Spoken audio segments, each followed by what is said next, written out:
Hello, welcome back to Ask the Sports Doctor. I'm Dr. Chip Henningsen, and you can give us a call at 1-800-664-3258 with your sports medicine or orthopedic surgery questions. We go back to our phone lines now. We have Marlene on the line. Marlene, are you there? Yes, I am. Hi, Marlene. Welcome to the show. Hi. Where are you calling from? Massachusetts. Do you have a question for us? Where? Do you have a question for us? Yes. I have a chip bone on the side of my foot, and I was wondering if it's about the size of a diamond. Uh-huh. And I was wondering if you could have laser surgery done on that. Ooh, lasers. Ooh, we don't have to talk about that. How long ago did you hurt it? Well, I've had it for 3 years. Oh. I don't really remember hurting it. I have flat feet, and Okay. I went to a podiatrist, and I got orthotics. And he took x-rays, and he saw the bone there, but he didn't see where it chipped off from. He wasn't sure if it was a bone chip because he couldn't see where it came from. All right. Well, there are lots of little bones. Try the orthotics for a few months and see if it goes away. Did that help? No, it doesn't. It feels good on my other foot, but it doesn't do anything for where that area. Is the arch on the one that you hurt, is that one seem to be flattening out compared to the other one, or are they still about the same? No, they're about the same. All right. It's not right on the arch. It's closer to where the joint, where the bone is. The chip bone, right where he said right where it hurts is where that little bone is. So is it on the inside or the outside of your foot? It's on the inside. All right. So it's not right at the top of your arch? It's a little further back. Towards the heel? Right. Well, not quite that far. Yeah, it's like in the middle there where that bone is. I'm looking at our telestrator. We have a foot up, but I don't think it's going to help us very much for that area. There's a bone here. Now, let me walk over to the screen so I can point to it, and we'll see if we can identify it. Okay. Here's the heel bone here. Oh, I'm going to go back on. Okay, here's your heel bone here. Is it showing up? There we go. Little telestrator. I've been dying to use this. Here's the base of your big toe here. So it sounds like... Really, oh, I see what you're doing. Yeah, that's all I got. Just my finger.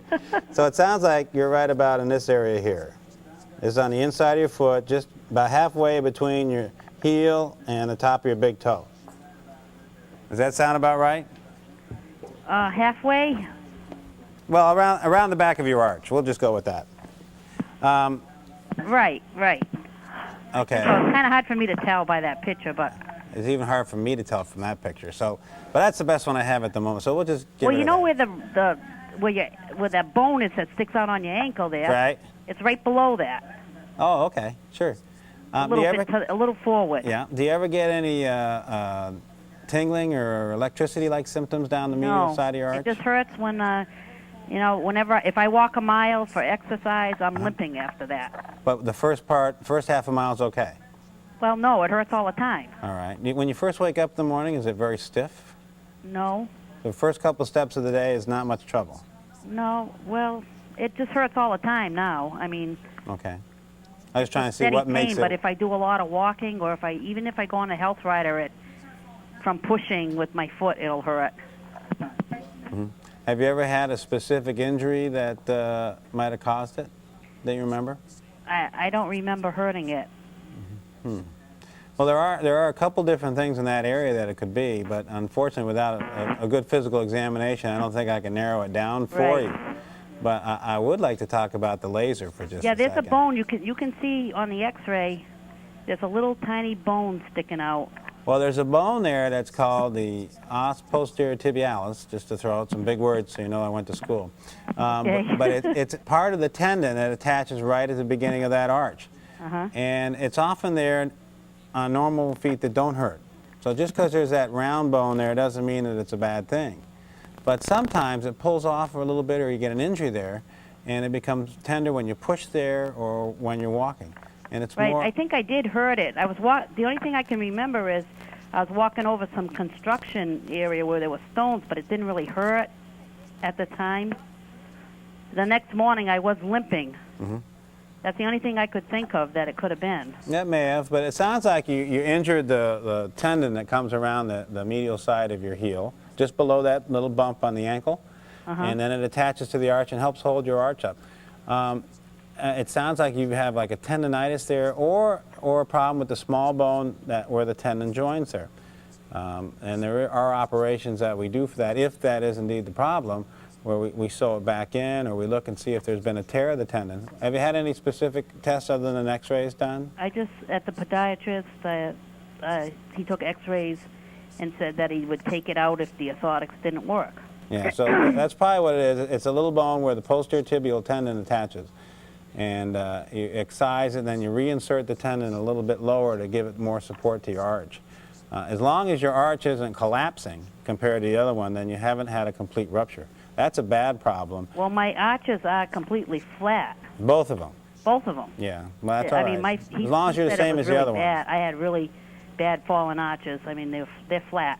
Well, flat feet is a normal variant for feet. It's not a life sentence. I mean, you've probably gone through most of your life with those flat feet. Right. They never bother you. So They never bothered me before. So we haven't put anybody in jail yet for having flat feet. In fact, you know, like, if it was just the flat feet, they would both hurt. That's right. You're exactly right. So there's this something one is different. Definitely something. Yeah, the only time we ever see flat feet be a problem is when we try to put them in army boots. That used to be a problem. Right. But it sounds like a tendonitis right there. There's a possibility you could be developing some arthritis there from an injury, but again, that should show up in your x-rays, and usually there's more stiffness in the morning. But have you tried any anti-inflammatory medicines like Advil, Aleve, or anything like that? Well, I take that, yeah. How much do you take? Not that much. I don't usually take it for my foot. I usually take it for headaches. But well, I would try it on a regular regimen for at least a week to see if it makes a difference, because that might be all you need. I mean, you just try taking Aleve 3 times a day, or Advil according to the directions, and see if that cuts down on the inflammation. A lot of times that'll work. But of course, you got to be careful with those medicines. If they upset your stomach, make sure to stop them. Right. So I would try that first. Now, laser surgery, lasers are, especially in podiatry, and I do a lot of foot surgery, and I respect podiatrists. I mean, they do good work.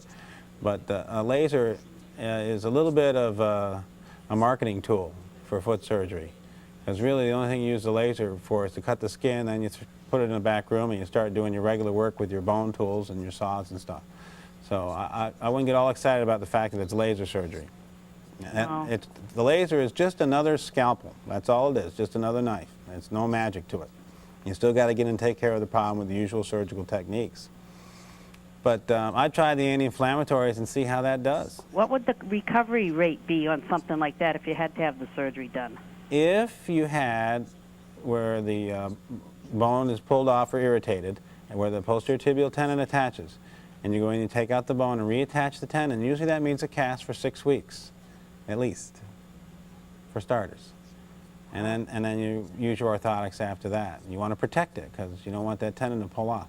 But that's only if they want to replace the tendon. If you just go in and shell out the bone, then usually that's, well, a lot of times they'll still put you in 4 to 6 weeks in a cast to protect the tendon, because the tendon's naturally weakened from removing that little bone or operating around the tendon. So you have to protect it so you don't get that rupture, because that's the real disaster. So you'd be out of work for at least 6 weeks. Unless you do what I do, which is just sit around and see patients all day. You get work on a cast. What kind of work do you do? Oh, I work at the post office. Uh-oh. We know why disgruntled post office workers. No, we don't. Yeah, well, a lot of times, you can work with light duty restrictions if they have it, and that would work also. Right. But I try the anti-inflammatories first and see how that does. And if that still bothers you and it's interfering with your life, then surgery may be a good option for you. Okay. Good luck with that. Appreciate it. Listen, thanks for calling. Good luck. Thank you. We're going to go to break now, and we'll be back to take more calls after this. Thanks for being with us.